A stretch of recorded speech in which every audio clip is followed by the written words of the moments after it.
আসসালামু আলাইকুম। সকালবেলা চাটা হাতে নিয়ে বসলাম, ভৈরব থেকে আমার এক মামা ফোন দিছে, কইতাছে কি বাইক না সারাদিন আইসা পুরান বাজার নতুন বাজার সব জায়গায় বৈশা বৈশা আড্ডা দিলা, ঠিক মতন মনটা মিঠাই খাইলা, হঠাৎ করে আমগো ভৈরবের শত্রু হইলা কেমনে? আসলে ব্যাপারটা হচ্ছে রায়পুরাবাসী ভৈরবের শত্রু না। ভৈরব যদি জেলা হয় তাহলে সবচাইতে উপকৃত কিন্তু আমরাই হব। আমরা চাই রেল লাইনের পাশ দিয়ে যে রোডটা নরসিংদী থেকে রায়পুরা পর্যন্ত এসে থেমে গেছে, আমরা চাই এই রোডটা ভৈরব পর্যন্ত হয়ে যায়। আমরা কেউ কোনোভাবে রায়পুরাবাসী কোনোদিনই ভৈরব জেলা হবে এটার বিপক্ষে না। মামা ক্ষমা কর দো মুঝে মামু, আমি যে ভিডিও বানাইছি মামু আমনে গো ভৈরবের বিপক্ষে না। বিষয়টা হচ্ছে আর চলে যায় সে বুঝে হাই বিচ্ছেদের কি যন্ত্রণা। ওই দিন ট্রেনের মধ্যে আমার একটা আত্মীয় কিন্তু ছিল মামা, আপনিও জানেন, এই যে ব্যথা পাইয়া আইলো। আমি তো ভিডিও গুলা দেখছি, যেই পোলাপাইন গুলা আসলে ঢিলাঢিলি করছে, ম্যাক্সিমাম গুলা টুকাই। কোন একটা মহল চেষ্টা করছে আপনাদের প্ল্যান প্রোগ্রামটারে বেচতে দেওয়ার জন্য, এবং তারাই ওই পোলাপাইন গুলারে লেলায় দিছে। আপনাদের এখানে কিছু ভুল আছে। ভুলগুলা কি জানেন?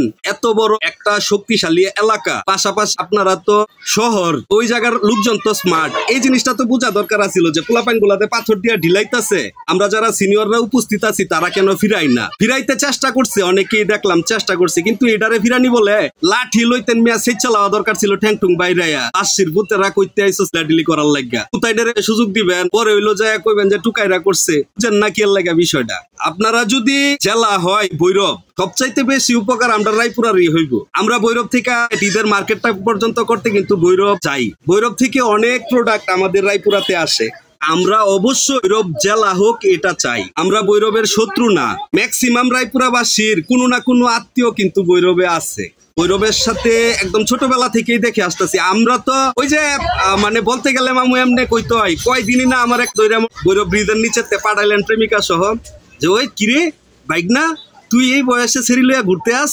তো হচ্ছে ভৈরবটা কিন্তু আমরা একটা আবেগের জায়গা। ভৈরব ব্রিজের নিচে রাতের পর রাত দিনের পর দিন কাটাইছি মামা। তো হচ্ছে এগুলা কি ভোলা যায়? ভৈরব কোনো কালেই আমরা আসলে শত্রু না, ওরা আমাদের অবশ্যই বন্ধু। আমরা চাই ভৈরব জেলা হোক, কিন্তু যৌক্তিক দাবি। আপনারা তো স্মার্ট লোক মিয়া, আপনাদের হচ্ছে যোগ্যতা আছে, তো যোগ্যতা থাকলে ধ্বংসলীলা তো চালানোর কোনো দরকার নাই।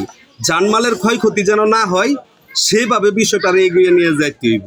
সবাই ভালো থাকবো, শান্তিতে থাকবো। রায়পুরাবাসীর ভালোবাসা অবশ্যই আপনাদের সাথে থাকবে। তবে হ্যাঁ, অন্যায় কাজে নাই মামু, অন্যায় কাজে না। তোমরা যে ভালো কাজগুলা করবা মামা, ওইগুলার সাথে আমরা রায়পুরাবাসী আসছি, কোনো সমস্যা নাই। কিন্তু অন্যায় কাজ করলে কিন্তু মামা রায়পুরের গাড়ের রক কিন্তু তেরা।